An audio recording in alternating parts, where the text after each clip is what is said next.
to NBA Today, presented by American Express. This series has been stellar, and now it's win or go home. The Clippers and the Nuggets. Winner advances to the second round.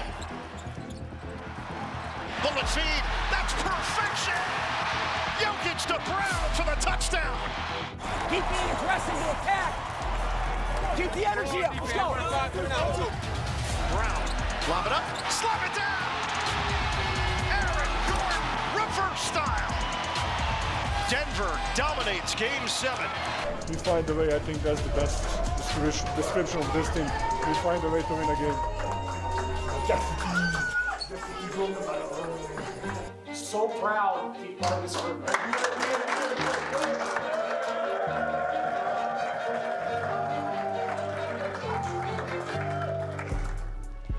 So in that series, Jokić became the first player to average triple-double in a series that went the full 7-game distance in NBA postseason history. It's his third triple-double in a series of any length, the second most in NBA history, behind only Magic Johnson, who has 4.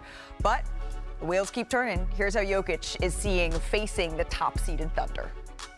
A team who is pushing the pace, teams who plays a lot of energy, defensively, offensively, who is handsy, playing passing lanes, a lot of deflection, a lot of steals, attacking the glass. You know, it's they're number 1 seed for a reason. That's like home for me. I always got love for everybody there, the people, the fans, and I know it's mutual. But they also know the reason why they do love me, because I compete at a high level, and I'm gonna do that every night. So that's all I can do is go out and be myself and compete, and try to go out and still won there. So if you need a little reminder, here's how it looked in the regular season between the Nuggets and the Thunder. Denver, one of just 5 teams to beat OKC multiple times during the regular season, and the team shot nearly the same percentage from the field across their 5 meetings. So now welcoming in our reporter covering this series for us, Tim McMahon, thank you so much for stopping by NBA Today. You just wrapped up shoot-around a couple of hours ago, and you learned something interesting about the big man matchup in this series. Tell us more. Howdy, Malika. Talk to Isaiah Hartenstein. He was briefly on the Nuggets roster before he really established himself as a rotation player in the NBA. Just a half a season, but he credited that time with helping him evolve, with helping him really develop as a passer, being able to not only watch Joker, but pick his brain and understand, hey, you can get the ball to guys when they might not even look open. And the thing about it is, if a guy's not looking at Joker defensively, his man's open. That's how good of a passer Joker is. Now, that's one little tip that Hartenstein's given his teammates as far as trying to defend Joker. I asked him, though, scrimmaging against him, did you pick up any tips? Did you pick up any tricks you might be able to use against him in the series? He said, not really. First of all, training camp Joker and Joker in games are 2 completely different beasts. Right. But he talked about just how much of a mental challenge it is, because Joker's the type of dude you can perfectly execute the game plan, and he's knocking down a 20-foot Sombor shuffle in your face. You just have to be able to kind of, tip your cap and keep it moving. The good news for OKC is they've got a similar dude. They've got their own MVP candidate who can also be just as demoralizing to an opposing defense. Well, clearly Hartenstein's picked up a thing or two from Jokić, because he's averaging a career high in assists this year. Tim McMahon, thank you so very much. You mentioned the battle of the MVPs. This series has a double dose of MVP candidates, and we have a double dose of our breakdown superstars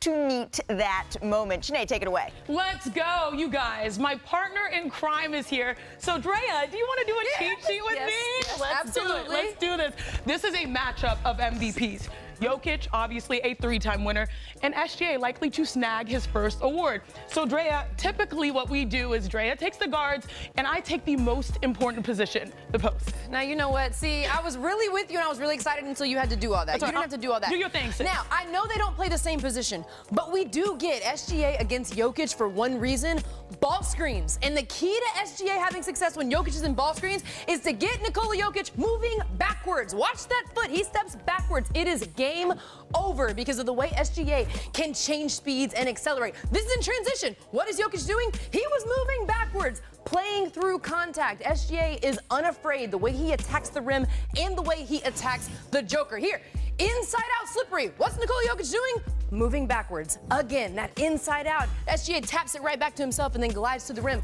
That's also through contact. Ball screen action is huge. And here, you've got to give Jokić credit. He was sliding those puppies, as Perk would like to say. But the way SGA can stop on the dime, so tough to guard. So in that game, how many points did SGA He have? had 40 points. Okay, and in who that won the game?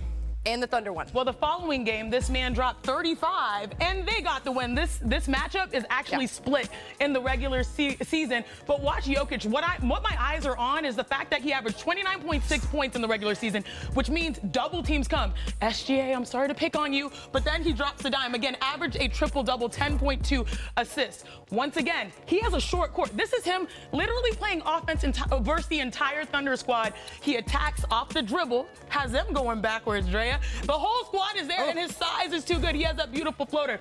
But, of course, in this last possession here, we all know they're going to have the Jamal Murray-Jokić pick and roll. But what I love is that Russ, he's not necessarily a three-point shooter. He cuts. That's good offense. But then he's unselfish as well. Yeah. Gets it back to the Joker. So this is a match. Like, they're so good. They're so good. But honestly, these numbers are staggering. Yeah. When it comes to Nikola Jokić, in wins, right? 29, 19 rebounds per game, 12 assists versus the Thunder. He will have to do all of that and then some, because in the losses, it looks regular schmegular, but Jokic's regular schmegular is like an all-star year for anybody else. It's not official, but this will be the first meeting between the top two MVP candidates, well done, since 2017, Russell Westbrook and James Harden. So obviously, as these two just laid out, Danny, SGA, Jokić are going to demand a ton of attention here. So what could be the maybe little difference in this series? I think, well, most of the games to me are won and lost with the role players. And for Denver to have a chance, it's going to have to be with Russ, Jamal Murray, of course, and PJ. Russ has to shoot like he did against the Clippers. If he shoots like that, they have a chance. But,